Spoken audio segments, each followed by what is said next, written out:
Vamos con los que se van sumando después, vamos a ir viendo. Toca entonces ahora comenzar ya con lo que es realmente nuestra materia propiamente dicha, automatización y control. Vamos a ir estudiando el PLC, ¿verdad? Vamos a conocer un poco cuáles son sus características. PLC son las siglas de programador lógico para el control, ¿verdad? Entonces, ahora nosotros vamos a ir mirando un poquitito las características del PLC y a partir de ahí, justamente después vamos a ir metiéndonos en lo que vamos a ver cómo al estudiar el PLC van a surgir las necesidades de aprender un poco la lógica, ¿verdad? El secuenciamiento y todo eso, ¿verdad? Y qué es lo que vamos a ir estudiando, ¿verdad? Vamos a estudiar todas las puertas lógicas, ¿verdad? En esta segunda parte vamos a estudiar todas las puertas lógicas, vamos a estudiar eh, también todo lo que tiene que ver con el lenguaje en sí de programación del PLC y vamos a ir mirando todo eso, ¿verdad? Y después vamos a hacer algunos programitas, ¿sí? Vamos a utilizar un simulador para eso y después vamos a mezclar con el Fluid Sim, ¿verdad? Ya para ir cerrar todo, ¿verdad? En lo que es nuestra materia. Entonces vamos un poco mirando lo que es ya el PLC, ¿verdad? ¿Qué es PLC? Es un sistema electrónico que opera tanto con señales eh, analógicas como digitales, ¿sí? Pero, o sea, él recibe a su entrada, ¿sí? Y salida señales analógicas y digitales. Pero es un programador netamente con lógica digital, o sea, el lenguaje con el que se maneja internamente la máquina para hacer el trabajo de entrada-salida es digital, ¿sí? Entonces usa una memoria programable, eh, almacena las instrucciones de control que deben realizarse, ¿sí? ¿Y cuáles son las tareas que realiza? Lógica secuencial, que vamos a ver qué es, temporización, ¿sí? Que también vamos a estudiar, todo esto vamos a estudiar, qué es la lógica secuencial, qué es la temporización y el conteo, y también realiza operaciones aritméticas. Entonces, haciendo estas tareas es que estas operaciones lógicas, ¿verdad? Lógica secuencial, temporización, conteo y operación aritmética, entonces nuestro PLC va a poder gobernar, eh, vamos a ver que justamente va a poder gobernar una planta o inclusive puede estar en comunicación con varias plantas, ¿sí? A través de los módulos de entrada y salida, ¿sí? Y las salidas sí pueden ser analógicas o digitales, ¿sí?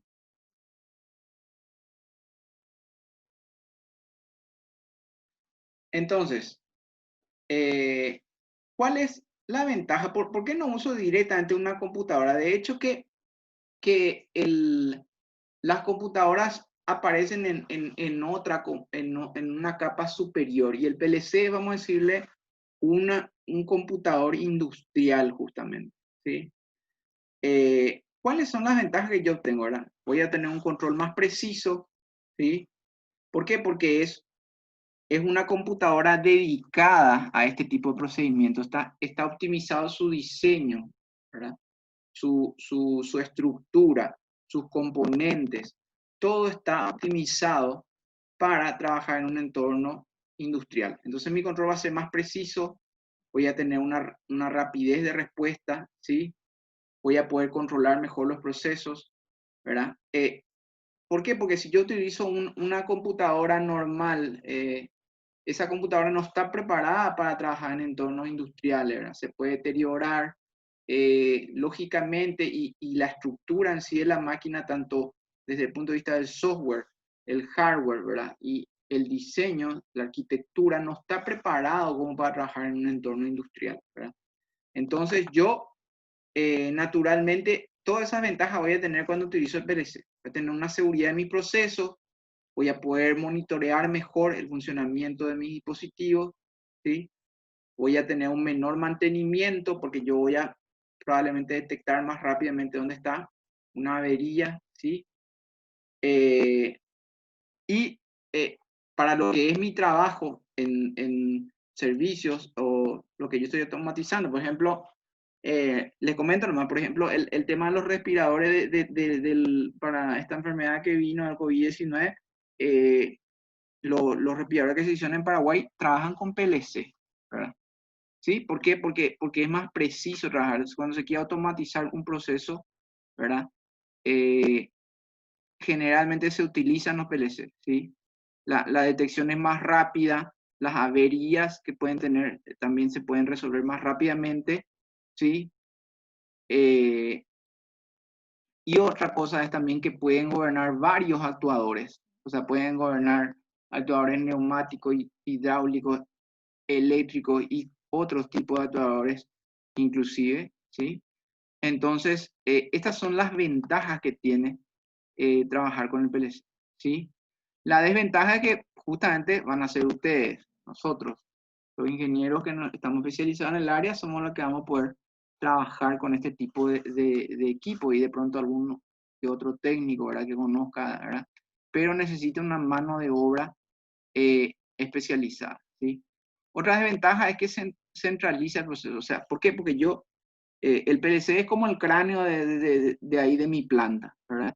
O puedo tener ya vamos a ver que podemos tener una estructura de varios PLC, pero es como que forman el cráneo de mi planta y es una cuestión así muy centralizada. O sea, hasta ahí tiene que converger toda la información para que yo pueda procesar. Entonces, es un sistema centralizado, ¿sí?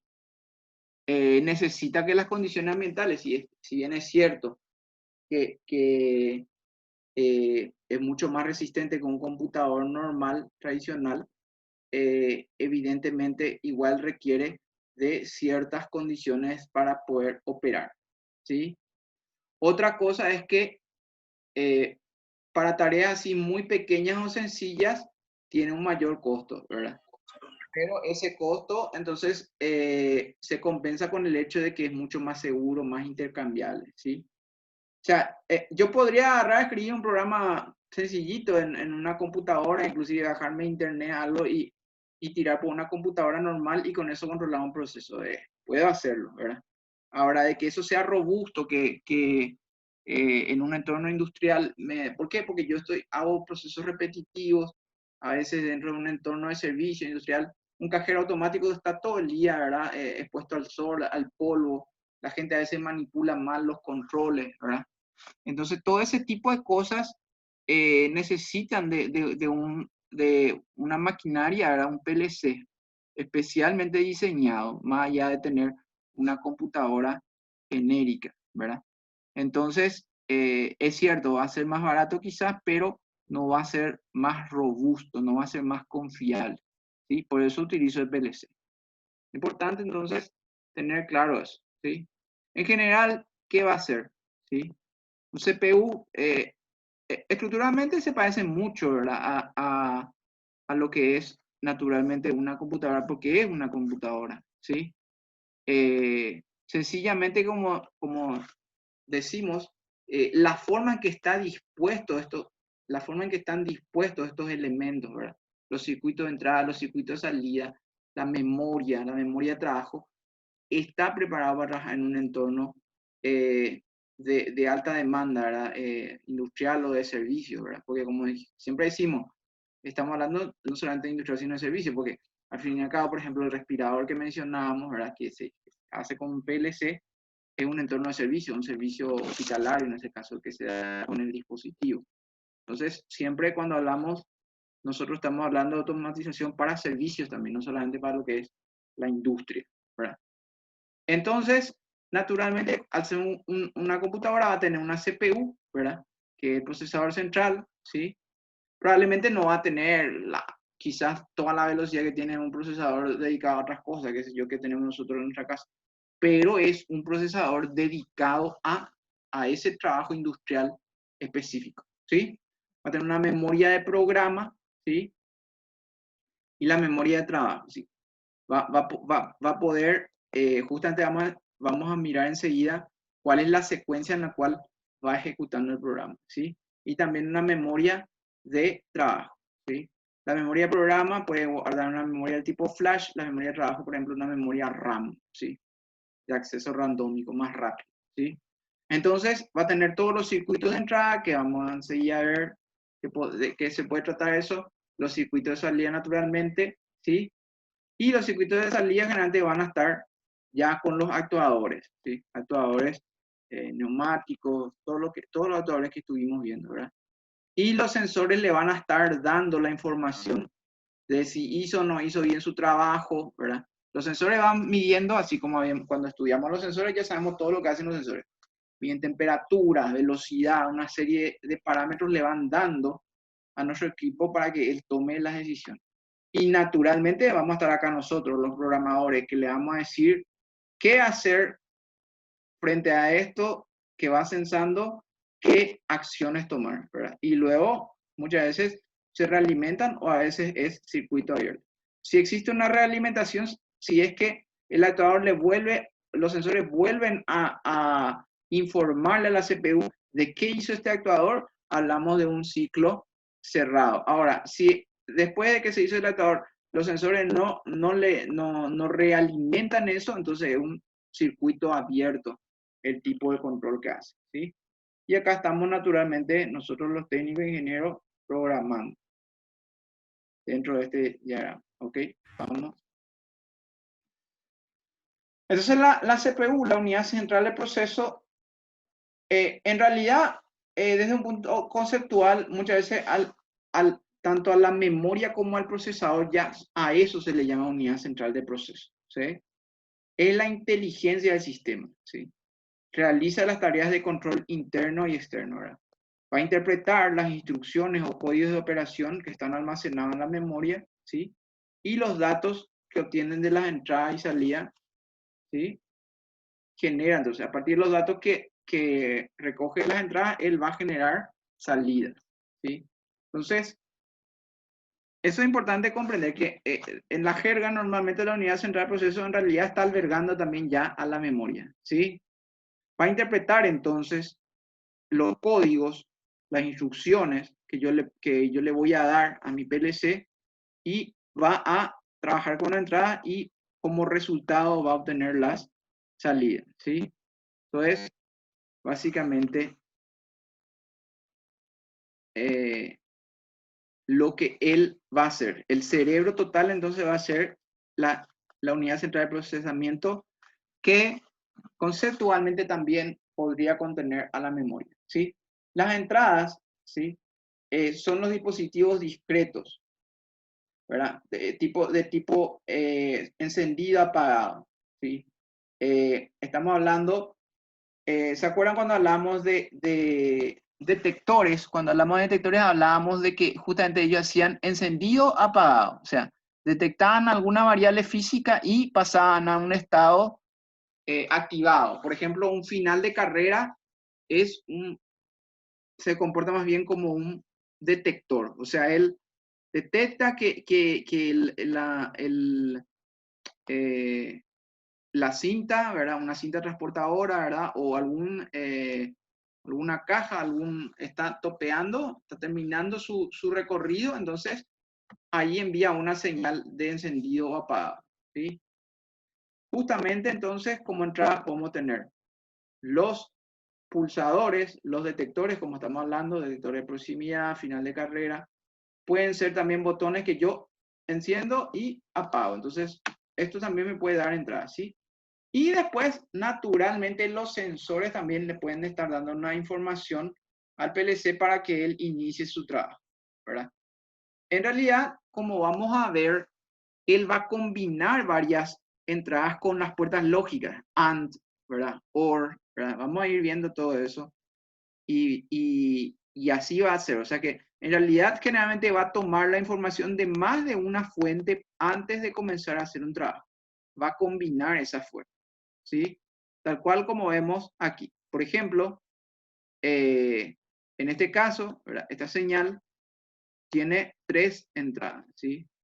Y el circuito se tiene que cerrar, ¿verdad? Por ejemplo, para dar lugar a cada una de ellas, ¿sí?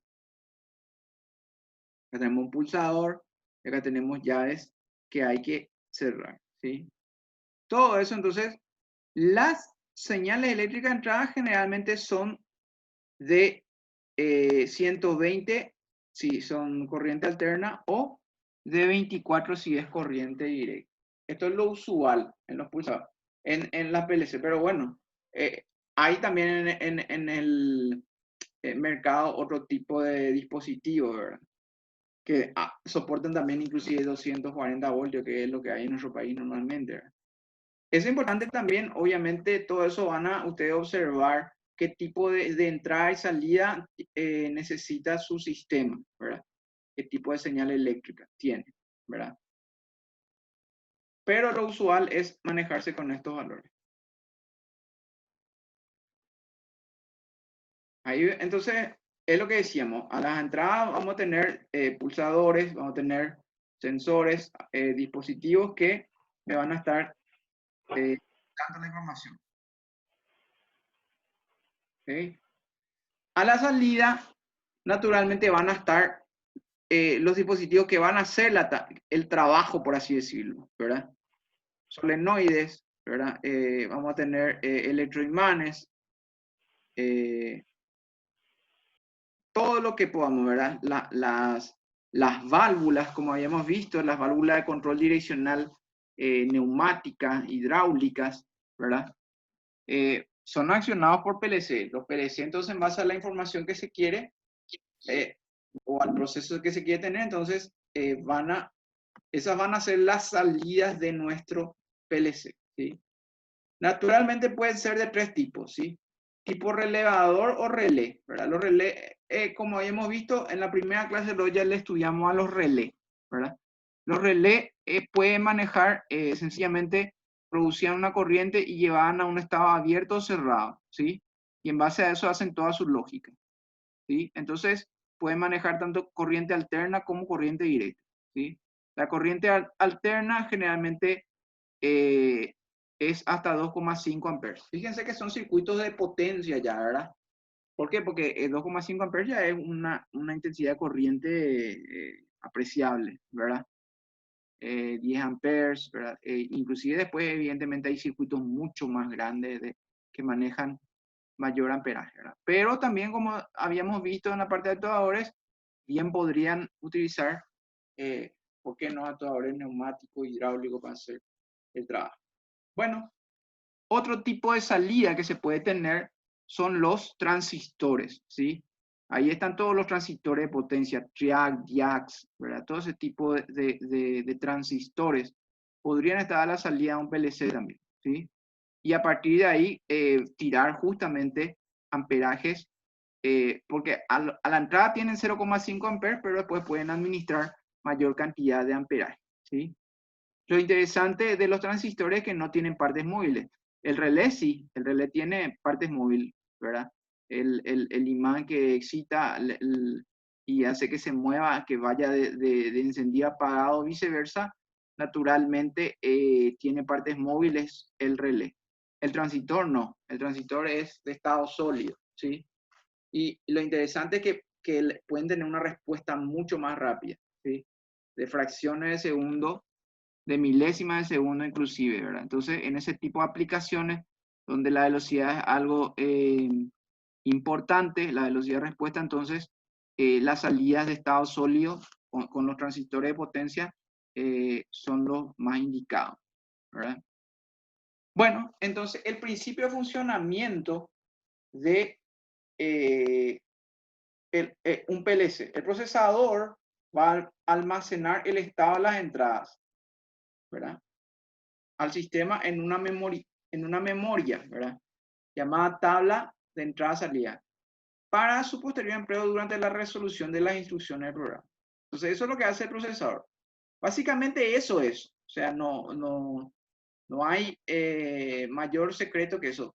¿Cómo se implementa eso? Sí, de pronto, pero van a darse cuenta que justamente el PLC está preparado más bien para hacer tareas relativamente sencillas y repetitivas. Entonces, la lógica que usamos con los PLC no es algo demasiado elaborado, vamos a decirle desde un punto de vista lógico, ¿verdad? No es como un programa, qué sé yo, con el cual uno hace otras cosas en internet, ¿verdad? Una página web les cuento que es más difícil de hacer que programar un PLC, no es algo.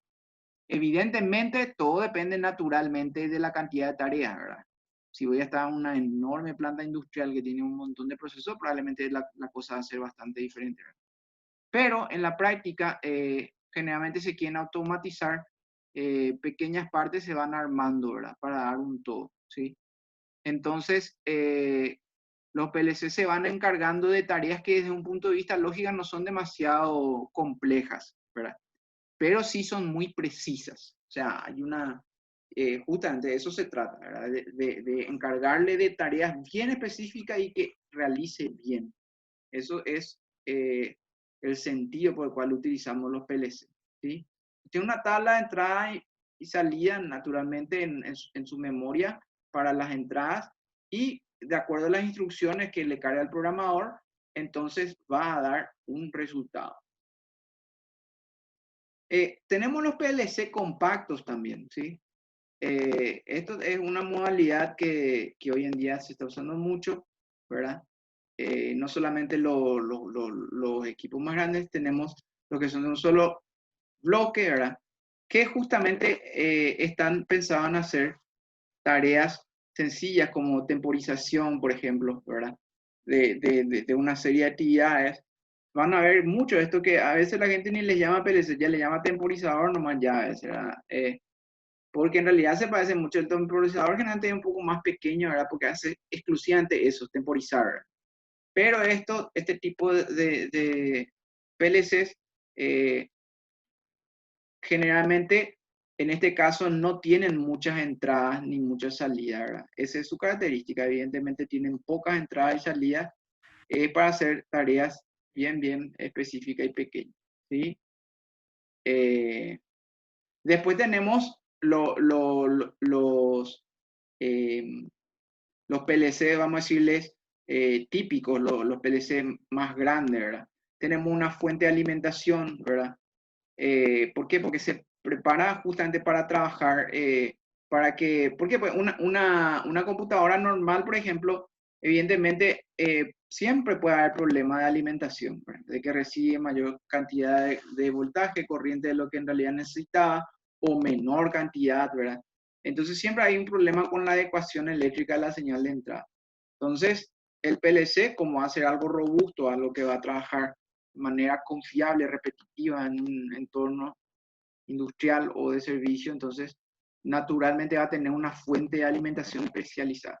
Acá estaba el CPU, que como habíamos ya dijimos, en realidad también ya solía tener a la memoria de trabajo y a la memoria del programa, ¿sí? CPU en realidad envuelve. O sea, adentro a veces algunos dispositivos permiten extraer la memoria, ampliar la memoria como en una cámara fotográfica de antes, ¿verdad? O como en día el celular, ¿verdad? Que, qué sé yo, puede llevar 64 gigas. Así. Evidentemente, cuando hablamos de PLC no hablamos de esa cantidad de memoria, depende, ¿verdad? Hay algunas aplicaciones especiales donde sí se usa más memoria, pero generalmente acá lo importante es que esta memoria es intercambiable, ¿verdad?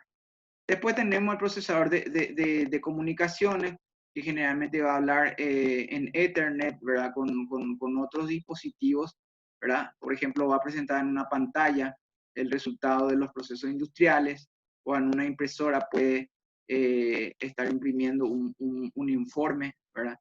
O sencillamente tirando los datos a una red de control general, ¿sí?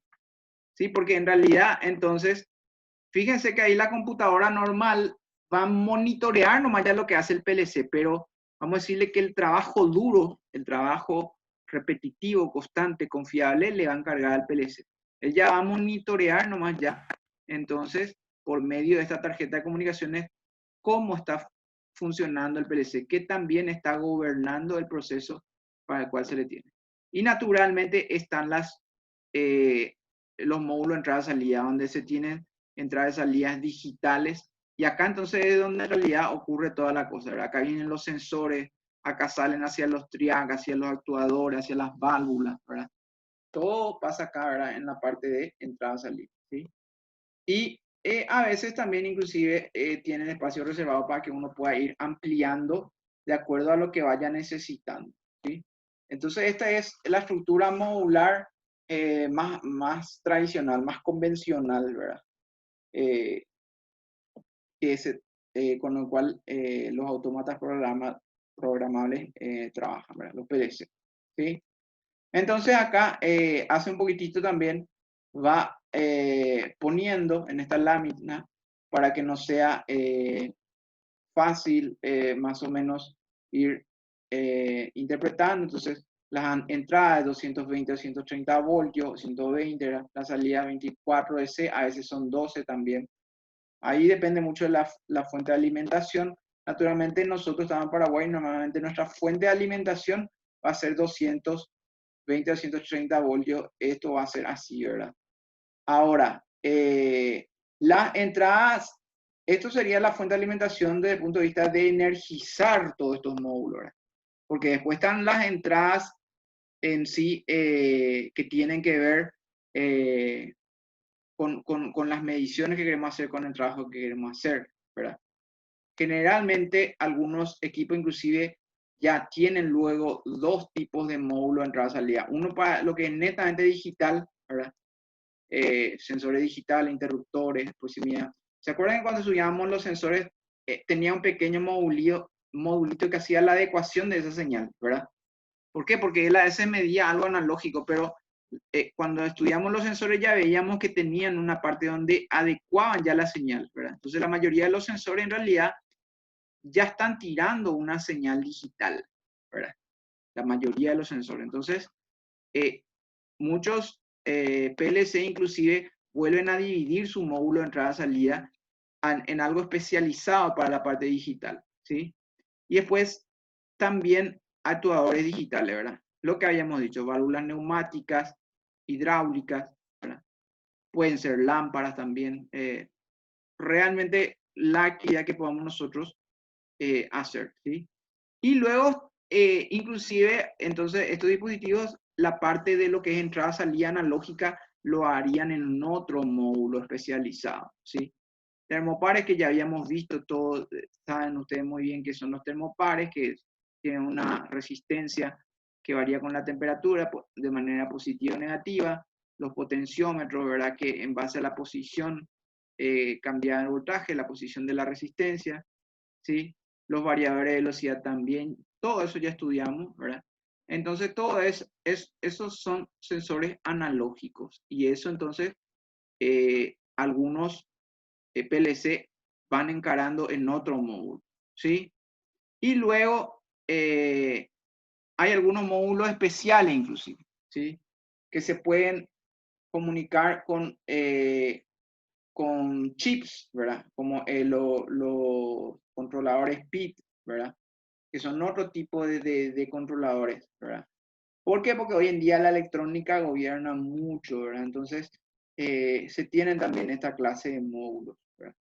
Evidentemente, ustedes cuando van a hacer una aplicación particular, van a comprar aquello, ¿verdad? Que para lo cual realmente no es que van a comprarse todos los módulos, sino aquello que corresponda al trabajo que van a hacer, ¿sí? Y tiene un bus interno, ¿verdad? Donde los conectores van a estar en contacto. Entonces tiene un bus, ¿sí? Bueno, este es algo muy importante del ciclo scan de un PLC, ¿verdad? Acá me explica más o menos cómo en realidad está ocurriendo todo este tema, ¿verdad? En primer lugar, entonces, se lee todas las entradas y se almacena el estado de cada uno de ellos. Entonces, así funciona el PLC. Acá ya estamos hablando primero hablamos de la lógica general y ahora ya estamos viendo lo que se conoce como el ciclo scan, como, vamos a decirle, el procedimiento básico, ¿verdad? Entonces, va a leer todas las entradas y va a almacenar el estado de cada una de esas entradas, ¿verdad? ¿Cuál es su valor? ¿Sí? En segundo lugar, ejecuta las operaciones de programa, ¿sí? Va a ejecutar, porque el temporizador siempre está poniendo los tiempos. Bueno, en el tiempo 1, por así decirlo, voy a leer todas las entradas, ¿verdad?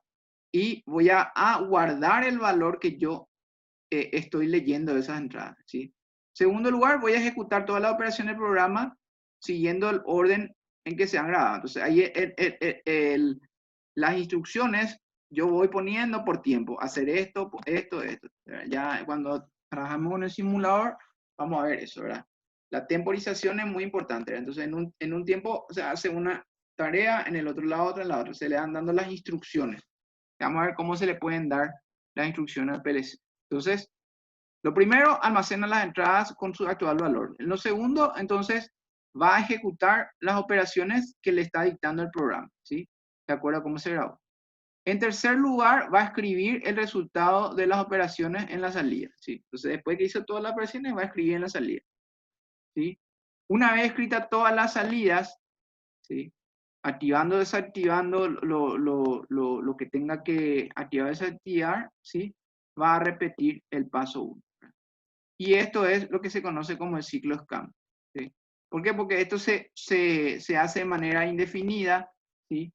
Hasta que el CPU de alguna manera le indica terminó el programa, ya no tengo más instrucciones o terminó el tiempo, ¿verdad? ¿Por qué? Porque naturalmente, ¿verdad? ¿Por qué hablamos de un ciclo SCAN? Porque generalmente los PLC, ¿para qué hacemos? Para trabajo repetitivo. Entonces, ¿el qué va a hacer? Leyó la entrada, acá hay una botella. Bueno, en la botella tengo que ponerle una tapa, ¿sí? El programa le dice, la entrada es, detecté una botella, ¿verdad?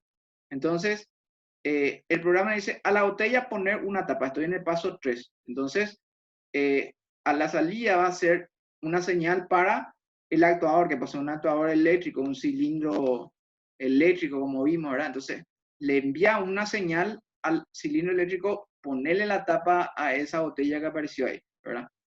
Entonces, en el paso 4 va a volver otra vez a ver, va a volver otra vez a preguntar, ¿hay otra botella que tenga que tapar? ¿Verdad? Entonces, por eso se llama ciclo SCAN, porque generalmente es para tareas repetitivas, ¿verdad? Entonces, una vez que estoy en el paso 4, una vez que yo escribí la memoria del programa, se escribió todo en la salida, lo que tenía que pasar con la información de la entrada, entonces se le dio las órdenes para comandar las actividades en base a las entradas, entonces vuelve a esperar, ¿verdad? Información de entrada, ¿sí? Por eso está preparado para hacer un ciclo repetitivo, ¿sí? Entonces, es importante a la hora de elegir un PLC, ¿qué es lo importante? ¿Sí? Naturalmente, lo primero que va a hacer, voy a ver, es cuántas entradas y salidas lo que tiene que tener, ¿verdad? Si no es mucho lo que tengo que manejar, puedo manejarme con un PLC compacto, inclusive, ¿verdad? Y de acuerdo a la cantidad de qué tipo son esas entradas y salidas, si son analógicas, digitales, ¿verdad? Si me tengo que comunicar hacia afuera, que tengo que enviar mi señal a una computadora, a una pantalla para monitorear o no, ¿verdad? Podría ser que no, ¿verdad? Entonces, todo ese tipo de cosas. ¿Cuáles van a ser los módulos funcionales? ¿Voy a tener entradas y salidas analógicas o solo van a ser digitales o solo van a ser analógicas, ¿verdad? O una mezcla de ambos, ¿verdad? Comunicación, ¿verdad? Otra cosa es ver si es que el PLC tiene capacidad de hacer más de una tarea a la misma vez, ¿sí? Entonces, eso también es importante a la hora de adquirir un PLC, ¿sí? También es importante saber cuántos contadores, cuántos temporizadores soporta, ¿verdad? El PLC, ¿sí? Otra cosa que vamos a ver enseguida es que hay varios lenguajes para programar mi PLC. Entonces, ahí va a depender de con cuál de ellos yo soy hábil o con cuál conozco, ¿verdad? Entonces, voy a comprar el PLC que soporta el programa que yo sé programar, ¿sí? La capacidad de realizar conexión en red de varios PLC. A veces, como les dije, la tarea puede ser ya más compleja, entonces van a tener que coordinar los PLC su trabajo. O sea, ahí tengo también que llevar en cuenta si es que el PLC que compro me va a permitir hacer eso, ¿sí? Y otra cosa muy importante, no menor, es no puedo agarrar a comprar un producto desconocido, ¿verdad? A veces los muchachos se juegan y compran un producto desconocido y después justamente se encuentran con eso, que el servicio es malo, no saben a quién reclamarle, ¿verdad? O si es una marca es caro y bueno, como se dice antes, lo barato puede salir caro, ¿verdad? Puede comprar algo que no tiene marca y después si te descompone, no tenés, ¿entendés? No tenés ni manuales para aprender a programar o a reparar, ¿verdad? Entonces, cuando te vas por una marca conocida, que es yo, Onron, tenés Siemens, MC, hay varias marcas conocidas, entonces ahí podés esperar una mejor prestación, ¿sí? Importante es, no es un tema menor, ¿verdad? A veces los muchachos por ahorrar traen algo y al final el mantenimiento es muy importante, ¿sí? Y también si es que, por ejemplo, ese equipo es compatible con otras camas. Esto está medio relacionado, ¿eh? Porque un equipo cuando es, como le decimos, de autor desconocido, ¿verdad? No es de una marca establecida, ocurre que muchas veces quizás sus terminales y eso no siguen las normas, ¿sí? ¿Se acuerdan que cuando hablábamos los adaptadores ya hablábamos de las normas, que la forma de la entrada, ¿verdad? Seguía todas normas ISO, ¿verdad? Y hay otras muchas normas que pueden ir siguiendo los equipos. Entonces, si siguen las normas, van a poder hablar entre sí los equipos, van a poder relacionarse. Si no siguen las normas, entonces, o uno de ellos no sigue, entonces va a ser difícil que puedan interactuar, ¿sí? Bueno, entonces, eh, como les había dicho, existen varios lenguajes de programación. Nosotros no vamos a mencionar estos lenguajes de programación cuando hablemos del lenguaje de programación, pero naturalmente nosotros vamos a manejarnos con un solo lenguaje de programación. Lo que más se suele utilizar es LD, ¿verdad? Ahora también hay gente que maneja los otros lenguajes, ¿sí? Entonces, ahí ya depende de con cuál cada uno de ustedes se siente más cómodo. Nosotros en nuestra práctica probablemente vamos a hacer con LD, ¿verdad? Salvo alguna situación que creamos conveniente utilizar otros lenguajes, ¿sí? O que encontremos por ahí un programa que trabaje mejor con algunos de los otros lenguajes, ¿verdad? Algún simulador, porque evidentemente nosotros no tenemos ahora para comprarnos el PLC para las clases, pero sí para eso existen los simuladores, ¿verdad? Ahí uno tira los programas y ya nos va mostrando cómo harían, ¿verdad? Hoy en día nosotros los ingenieros no tenemos excusa, ¿verdad? Los simuladores prácticamente nos muestran casi todo ya, ¿verdad? Hay simulación de prácticamente cualquier cosa. Entonces sí o sí, de alguna manera tenemos que meternos con los simuladores para tener realmente ya unas bases de programación. Y bueno, hasta ahí entonces la clase de hoy. Entonces la próxima clase ya vamos a estar estudiando las lógicas, ¿verdad? Entonces vamos a ir viendo todas las lógicas. Vamos a comenzar a estudiar las puertas OR y NAND y todo eso. Ok, hasta luego.